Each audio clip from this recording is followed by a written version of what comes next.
সবাই আমার স্বপ্নের পৃথিবীতে সকলকে জানাই স্বাগত। তো আজ নতুন বছরের নতুন দিন, তো সবাইকে জানাই হ্যাপি নিউ ইয়ার। আর এই যে আমি চলে এসেছিলাম একটা বান্ধবীর বাড়িতে। তো বান্ধবী, নতুন বছরে কি চাস? নতুন বছরে আমি কি চাই জানিস? নতুন বছরে চাই যে আমাদের এইরকম বন্ধুত্ব যেন সারা জীবন থাকে। বাহ, সারা জীবন যেন আমরা এইভাবেই থাকতে পারি। আমিও সেটাই চাই। তো আমরা চলে এসেছিলাম এই যে সর্ষেখাতা এখানে ভিডিও বানাতে। আর এইদিকে জায়গাটাও খুব সুন্দর, মানে মাঝে মাঝে আসে। আর একদিন এসেছিলাম, তো এখন মানে পড়তে তো এসেছিলাম, পড়তে তো যেতেই হবে।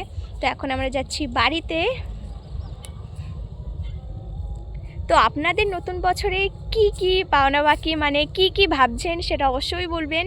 আমাদেরটা যেমন বললাম যে আমি আমার বান্ধবী যেন সারা জীবন এমন করেই থাকতে পারি, মানে সারাক্ষণ হাসি খেলে আমাদের বন্ধুত্বটা যেন সারা জীবন থাকে। তো এই যে আমার বান্ধবী এখন আমার সাথে ভিডিও করছে, ওকেও সাপোর্ট করবেন আপনারা সবাই। তো এখন আমরা বাড়ির দিকে যাব। তো আজকে এইটুকুই, আবার দেখা হচ্ছে পরে হলে। Tata, by.